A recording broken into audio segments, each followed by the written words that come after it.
Chers amis, bonjour. Nous porterons aujourd'hui notre attention sur la seconde partie du chapitre 13 de l'Apocalypse. Vous vous souvenez que la première partie est consacrée au personnage qui est décrit comme la bête qui monte de la mer. Nous pensons qu'il s'agit là de l'Antichrist.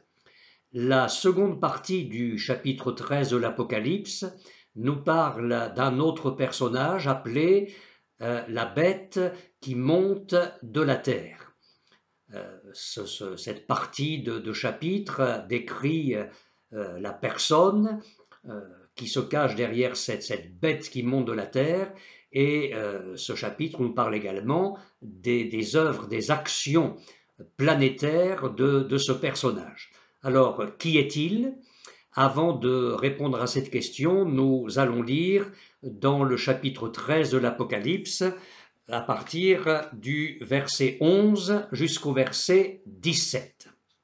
Puis je vis monter de la terre une autre bête qui avait 2 cornes semblables à celles d'un agneau et qui parlait comme un dragon.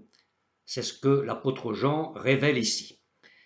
Elle exerçait toute l'autorité de la première bête en sa présence, et elle faisait que la terre et ses habitants adoraient la première bête, dont la blessure mortelle avait été guérie. Elle opérait de grands prodiges, même jusqu'à faire descendre du feu du ciel sur la terre à la vue des hommes. Et elle séduisait les habitants de la terre par les prodiges qui lui étaient donnés d'opérer en présence de la bête, disant aux habitants de la terre de faire une image à la bête qui avait la blessure de l'épée et qui vivait. Et il lui fut donné d'animer l'image de la bête, afin que l'image de la bête parle et qu'elle fasse que tous ceux qui n'adoreraient pas l'image de la bête soient tués. Et elle fit que tous, petits et grands, riches et pauvres, libres et esclaves, reçoivent une marque sur leur main droite ou sur leur front, et que personne ne puisse acheter ni vendre sans avoir la marque, le nom de la bête ou le nombre de son nom. Alors, une première question. D'où viendra cette bête? La première bête, je le répète, montera de la mer. Alors la mer, image des nations, ainsi que nous l'avons étudié précédemment. La mer, image des foules agitées et constamment instables. Plus loin dans l'Apocalypse, il est fait allusion aux grandes eaux, au chapitre 17, verset 1er. Et un ange vient expliquer à l'apôtre Jean que les grandes eaux qu'il a vues, ce sont des peuples, des foules, des nations et des langues. Chapitre 17, verset 15. Eh bien, nous pensons que cette même image s'applique à l'Antichrist. Il surgira du milieu des nations, et je ne reviendrai pas sur tout ce qui a été dit à ce sujet. La seconde bête du chapitre 13 de l'Apocalypse, elle monte de la terre. Alors, qu'est-ce que cela signifie? D'après les uns, elle sera originaire d'Orient, d'Asie.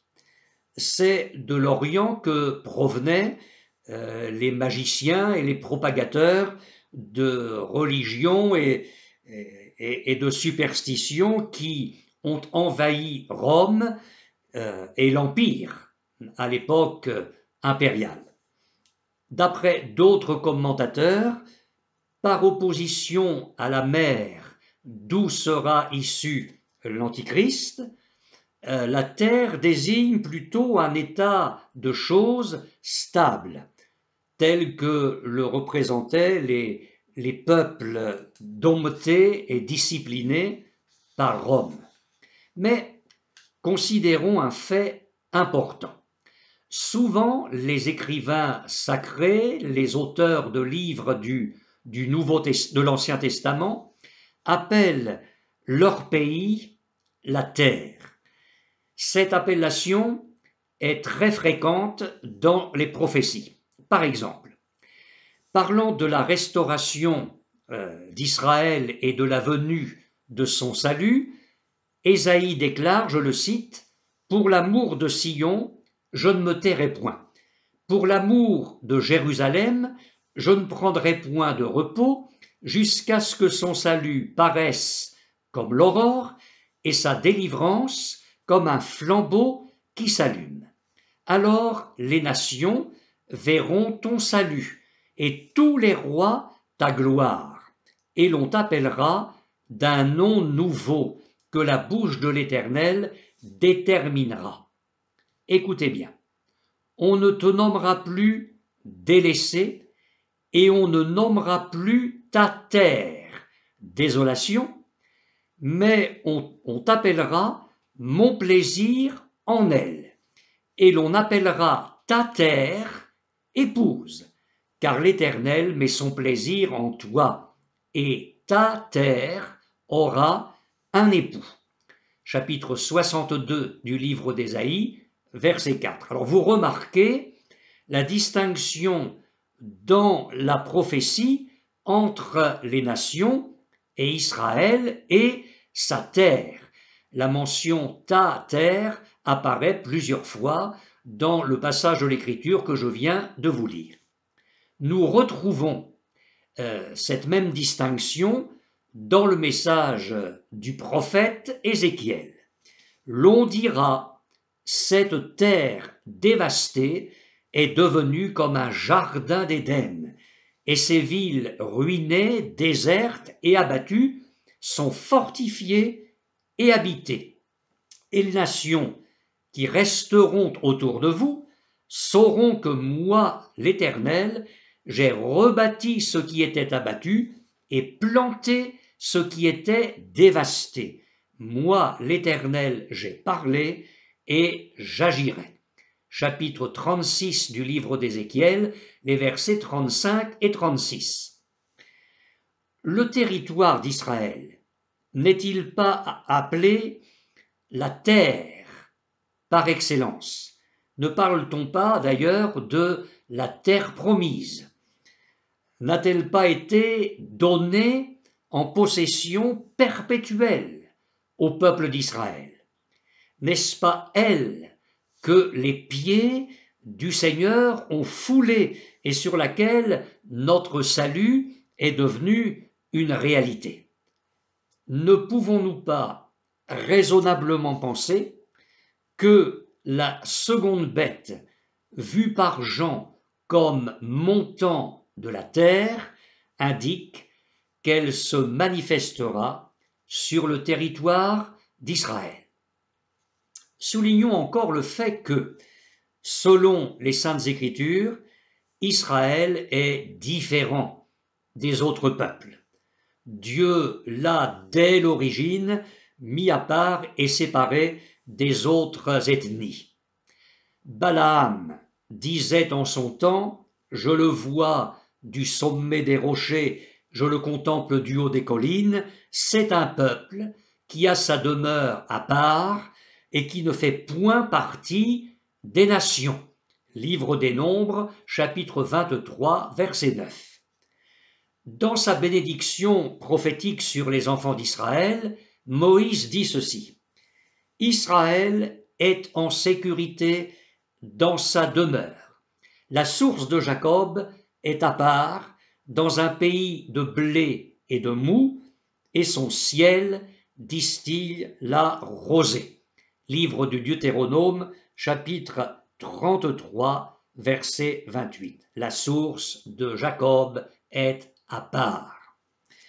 Du temps de la reine Esther, Aman, l'ennemi du peuple juif, a dit ceci au roi Assuérus. « Il y a dans toutes les provinces de ton royaume un peuple dispersé et à part, parmi les nations, parmi les peuples, ayant des lois différentes de celles de tous les peuples. Livre d'Esther, chapitre 3, verset 8.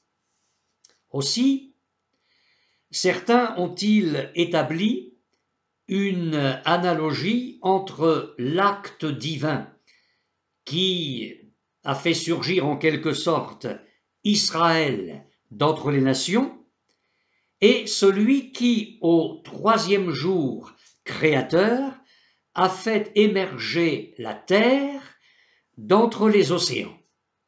Il est écrit en Genèse chapitre 1er, les versets 9 et 10, Dieu dit que les eaux qui sont au-dessous du ciel se rassemblent en un seul lieu et que le sec paraisse, et cela fut ainsi. Dieu appela le sec terre, et il appela l'amas des eaux mer. Dieu vit que cela était bon. Alors, je ne sais pas s'il faut aller jusqu'à une telle analogie. Ce qui est certain, c'est que la terre, Israël, se distingue de la mer, les diverses nations. Le deuxième personnage d'Apocalypse 13 pourrait donc sortir d'Israël. La bête qui monte de la terre est assimilée plus loin dans le livre de l'Apocalypse au faux prophète. Jean écrit en effet « Et je vis sortir de la bouche du dragon, c'est-à-dire le diable, et de la bouche de la bête. » Alors il est question ici de la bête qui monte de la mer, l'Antichrist, et de la bouche du faux prophète, donc la bête qui monte de la terre, trois esprits impurs semblables à des grenouilles. Apocalypse, chapitre 16, verset 13. Et encore. Et la bête fut prise, et avec elle le faux prophète qui avait fait devant elle les prodiges par lesquels il avait séduit ceux qui avaient pris la marque de la bête et adoré son image. Ils furent tous les deux jetés vivants dans les temps ardents de feu et de soufre, Apocalypse, chapitre 19, verset 20. Et encore.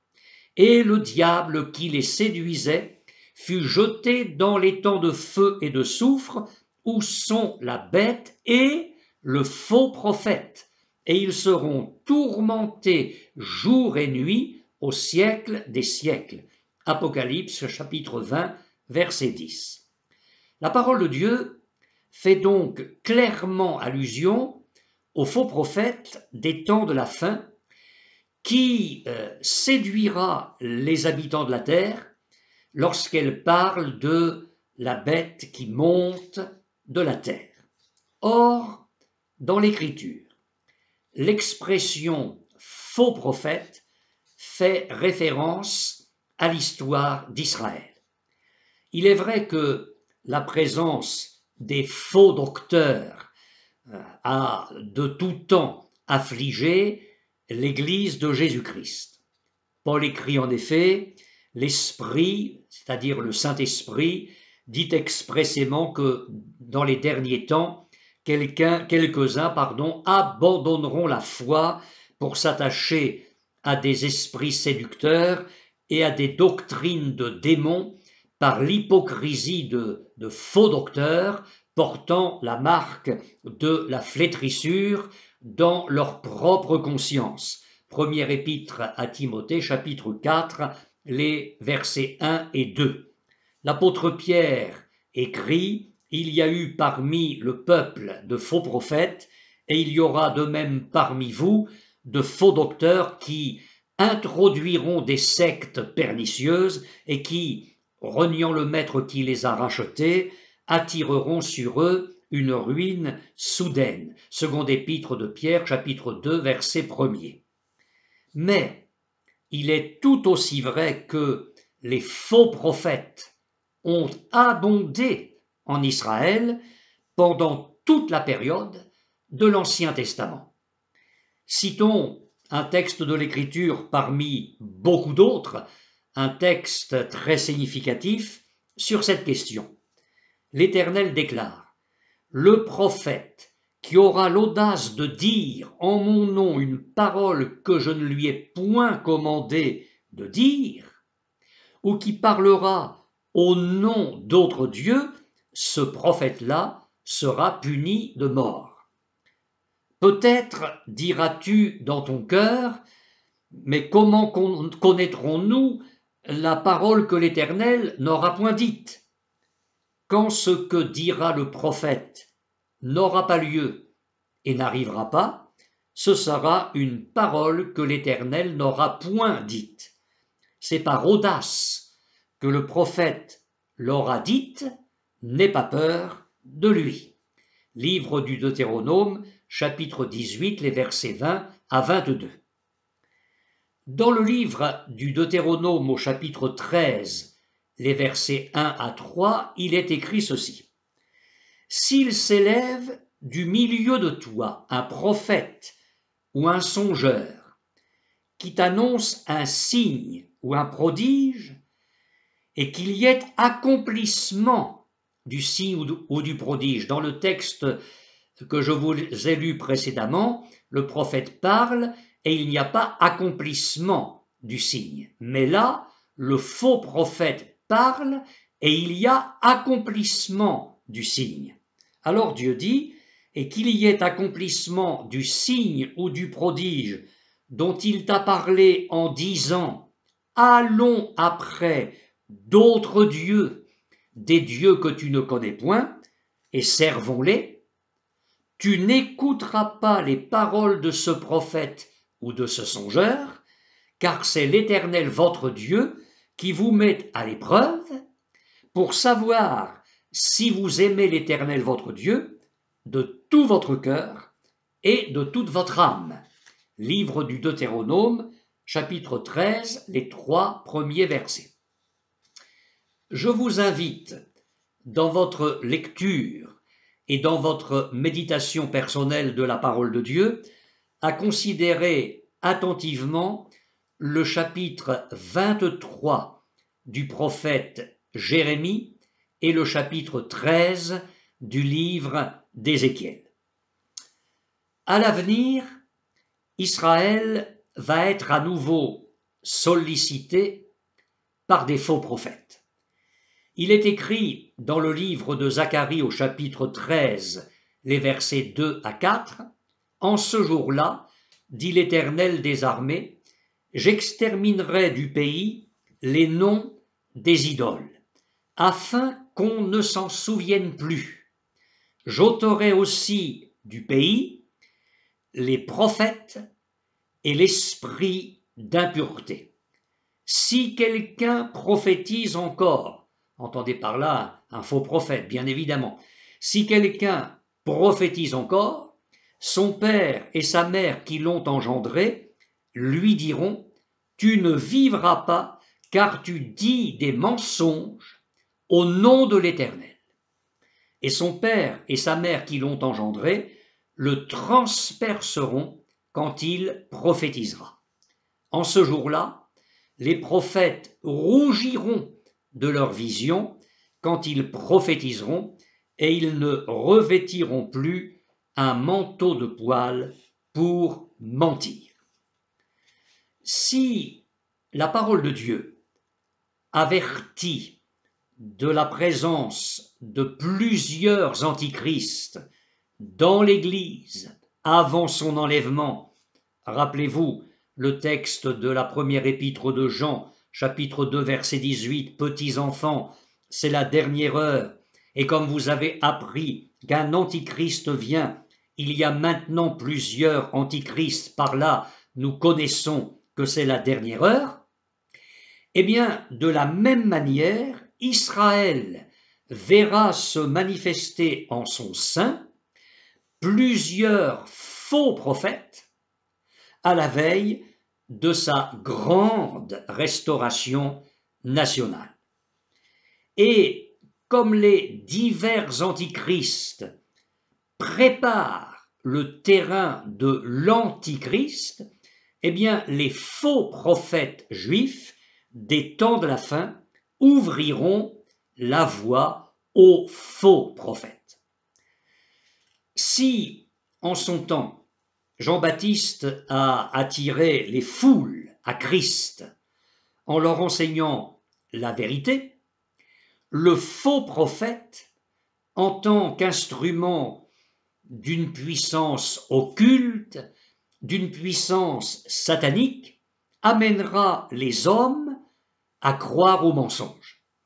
La Bible parle de l'atmosphère planétaire du règne de l'Antichrist, aidée du faux prophète, et elle en parle en ces termes. L'apparition de cet impie se fera par la puissance de Satan, avec toutes sortes de miracles, de signes, de prodiges mensongers, et avec toutes les séductions de l'iniquité pour ceux qui périssent, parce qu'ils n'ont pas reçu l'amour de la vérité pour être sauvés. Aussi, Dieu leur envoie une puissance d'égarement. Et une autre traduction dit, Dieu leur envoie une énergie d'erreur, afin qu'ils croient au mensonge, afin que tous ceux qui n'ont pas cru à la vérité, mais qui ont pris plaisir à l'injustice, soient condamnés. Seconde épître aux Thessaloniciens, chapitre 2, les versets 9 à 12. Il faudra bien évidemment l'intervention de notre Dieu tout-puissant pour mettre fin à ces subterfuges et à ces exactions sataniques contre les saints, afin que, comme le dit le psalmiste au psaume 10, verset 18, afin que l'homme tiré de la terre cesse d'inspirer l'effroi. Dans le temps présent, mes frères et sœurs, comprenons la nécessité d'être remplis du Saint-Esprit. Remplis du Saint-Esprit pour nous-mêmes et remplis du Saint-Esprit pour les autres. Alors, pour nous-mêmes, le Saint-Esprit nous gardera dans le chemin de la vérité. Et il nous donnera tout le discernement nécessaire face à l'erreur, au mensonge et face aux séductions qui déferlent dans ces temps de la fin. Jésus a dit, « Et moi, je prierai le Père, et il vous donnera un autre consolateur, afin qu'il demeure éternellement avec vous, l'Esprit de vérité, que le monde ne peut recevoir, parce qu'il ne le voit point et ne le connaît point. Mais vous, vous le connaissez, car il demeure avec vous et il sera en vous. » Évangile de Jean, chapitre 14, les versets 16 et 17. Et encore, « Quand le Consolateur sera venu, l'Esprit de vérité, il vous conduira dans toute la vérité, car il ne parlera pas de lui-même, mais il dira tout ce qu'il aura entendu, et il vous annoncera les choses à venir. » Évangile de Jean, chapitre 16, verset 13. Nous avons aussi besoin d'être remplis du Saint-Esprit pour les autres, et je m'explique. Le Saint-Esprit nous communiquera la puissance, l'amour et la sagesse pour détourner des âmes de l'erreur et les conduire dans la vérité de Christ. Un épisode du travail missionnaire de l'apôtre Paul illustre bien cette pensée que je partage avec vous actuellement. Nous lisons en effet dans les Actes des Apôtres au chapitre 13, versets 4 et suivants. Barnabas et Saul, envoyés par le Saint-Esprit, descendirent à Séleucie et de là ils s'embarquèrent pour l'île de Chypre. Arrivés à Salamine, ils annoncèrent la parole de Dieu dans les synagogues des Juifs. Ils avaient Jean pour aide. Ayant ensuite traversé toute l'île jusqu'à Paphos, ils trouvèrent un certain magicien, faux prophète juif, nommé Bar Jésus, qui était avec le proconsul Sergius Paulus, homme intelligent. Ce dernier fit appeler Barnabas et Saul et manifesta le désir d'entendre la parole de Dieu. Mais Élymas, le magicien, parce que c'est ce que signifie son nom, leur faisait opposition, cherchant à détourner de la foi le proconsul. Alors Saul, appelé aussi Paul, rempli du Saint-Esprit, fixa les regards sur lui et dit : « Homme plein de toute espèce de ruse et de fraude, fils du diable, ennemi de toute justice, ne cesseras-tu point de pervertir les voies droites du Seigneur ? Voici maintenant la main du Seigneur est sur toi, tu seras aveugle et pour un temps tu ne verras pas le soleil. » Aussitôt, l'obscurité et les ténèbres tombèrent sur lui, et il cherchait en tâtonnant des personnes pour le guider. Alors le proconsul, voyant ce qui était arrivé, crut, étant frappé de la doctrine du Seigneur.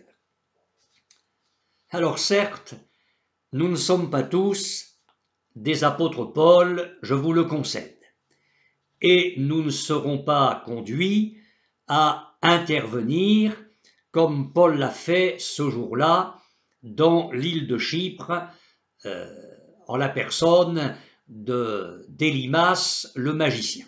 Cependant, nous sommes confrontés, mes frères et sœurs, au même mauvais esprit qui animait ce faux prophète juif. Nous sommes confrontés à ce même esprit mauvais lorsque nous témoignons. Nous avons affaire à des faux prophètes. Nous avons affaire à la séduction et au mensonge, alors que, en réalité, Paul était face à un homme qui s'appelait Bar Jésus, ce qui signifie fils de Jésus, alors qu'en réalité cet homme était un fils du diable. C'est dire la séduction, la tromperie dont le diable est capable. Eh bien, je le répète, nous sommes confrontés au même mauvais esprit lorsque nous évangélisons, lorsque nous cherchons à gagner des âmes à Jésus-Christ. Nous avons affaire à notre ennemi que nous connaissons bien, qui cherche à détourner de la foi ceux et celles auxquels nous rendons témoignage. Mes frères et sœurs, il nous convient donc d'être toujours remplis du Saint-Esprit, d'être quotidiennement renouvelés dans le baptême du Saint-Esprit, afin de ne pas faiblir dans notre efficacité de témoin de Jésus-Christ.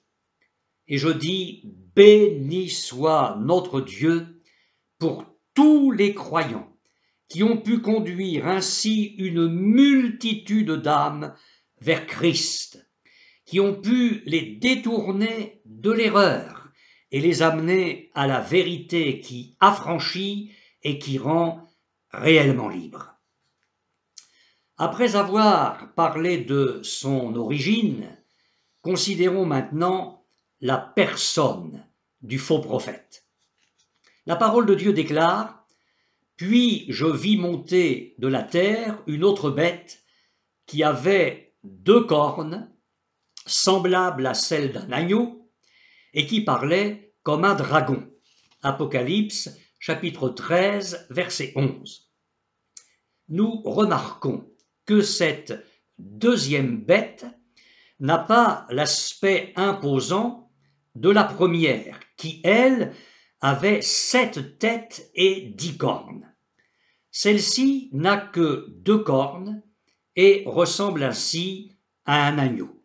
Autrement dit, elle se présente comme un animal inoffensif, plein de douceur. Mais ce n'est qu'une apparence, parce qu'il y a en effet un contraste entre son apparence extérieure et sa réalité intérieure. Car en fait, elle parle comme un dragon, et plus exactement comme le grand dragon rouge d'Apocalypse 12, autrement dit, le diable. La parole joue un rôle important dans son action. Elle est en quelque sorte le prophète du dragon, son porte-parole. Elle ne montre en fait aucune faiblesse et elle possède tous les attraits de la séduction, dont celui de ressembler à un agneau pour mieux tromper les êtres humains.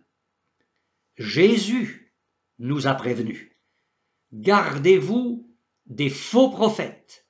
Ils viennent à vous en vêtements de brebis, mais au-dedans, ce sont des loups ravisseurs.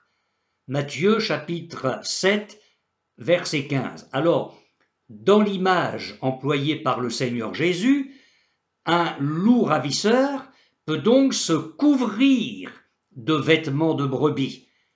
De même, la bête qui monte de la terre, le faux prophète, s'appliquera inlassablement à imiter le Saint-Esprit, et je vais en parler, mais dans une parodie blasphématoire. Le monde entier va être submergé dans une trinité satanique, imitation de notre Dieu. Je voudrais rappeler ces choses pour que nous comprenions bien la personnalité du faux prophète. Nous parlons de trinité satanique. Le grand dragon rouge, Satan, appelé par Jésus le père du mensonge, sera une parodie de Dieu le Père, le Dieu de vérité. La bête qui monte de la mer, l'Antichrist, appelé dans l'Écriture le fils de la perdition, sera le faux Messie.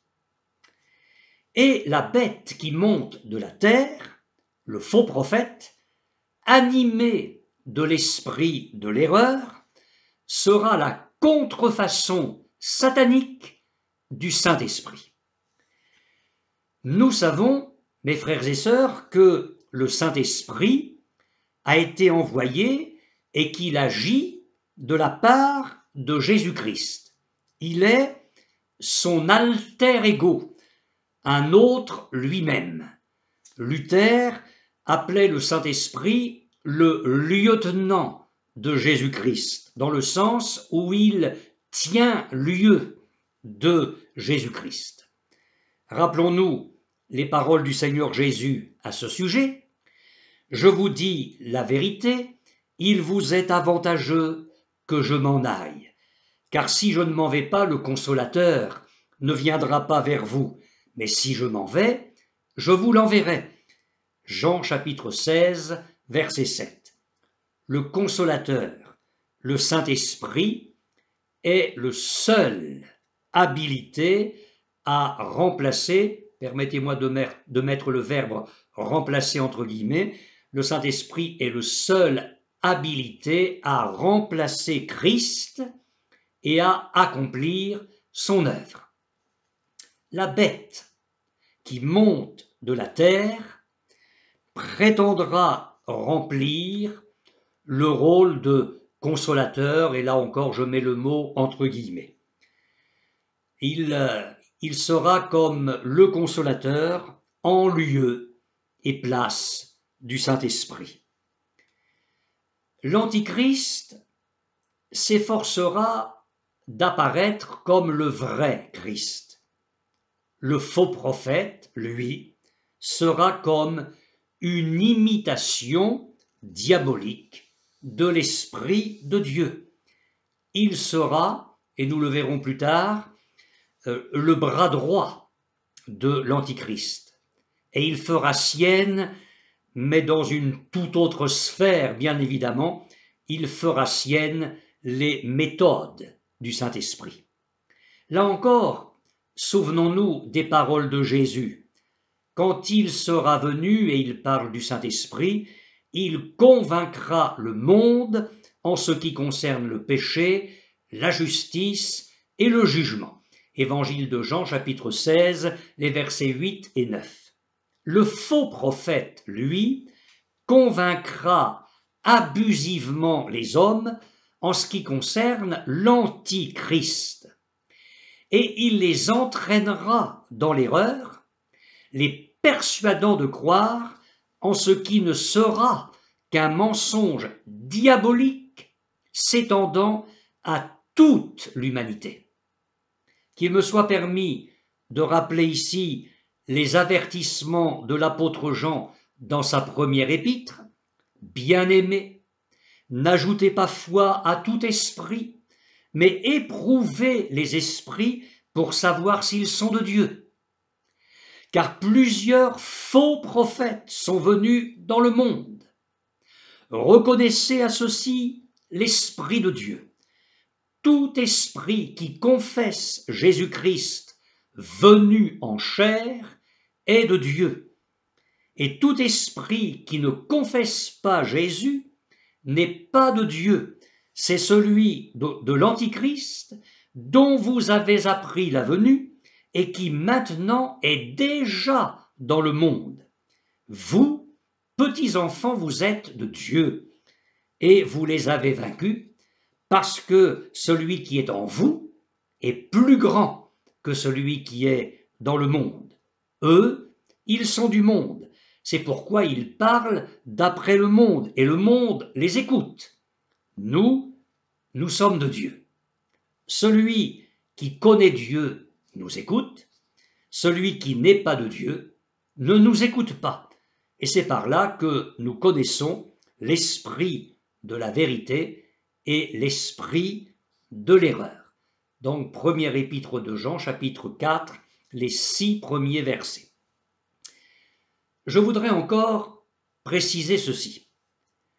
Le ministère du Saint-Esprit est de glorifier Christ. Jésus dit, « Il me glorifiera parce qu'il prendra de ce qui est à moi et vous l'annoncera.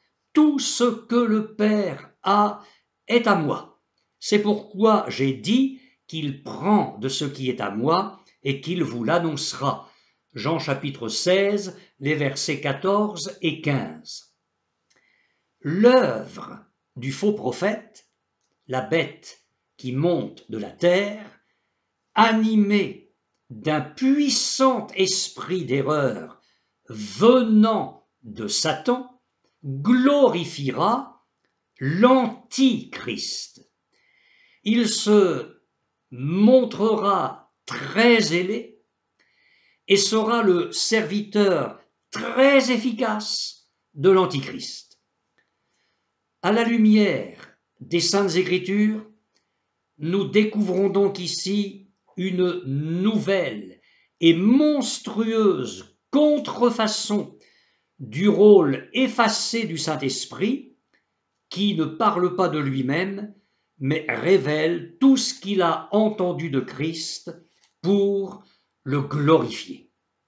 Et comme le Saint-Esprit a glorifié Christ en prenant de ce qui est à lui pour nous l'annoncer, eh bien, l'esprit de l'erreur agissant par le faux prophète révélera au monde la personne de l'Antichrist, tout simplement dans le dessein de conduire toute l'humanité à l'adorer.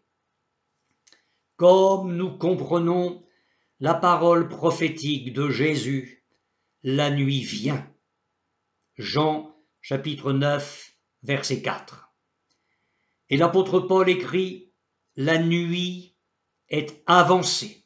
Épître aux Romains chapitre 13, verset 12. Nous avons cru en Jésus, alors aimons-le, adorons-le, suivons-le, vivons près de lui constamment. Ce sera notre force, notre sécurité, notre paix, et nous ferons sa joie. Il a dit, je suis la lumière du monde. Celui qui me suit ne marchera pas dans les ténèbres, mais il aura la lumière de la vie. Évangile de Jean, chapitre 8, verset 12. Et encore, Jean chapitre 12, les versets 35 et 36, la lumière est encore pour un peu de temps au milieu de vous. Marchez pendant que vous avez la lumière, afin que les ténèbres ne vous surprennent point.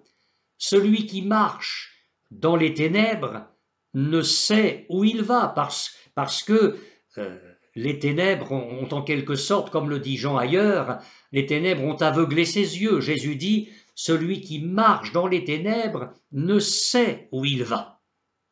Pendant que vous avez la lumière, croyez en la lumière, afin que vous soyez des enfants de lumière. Amen.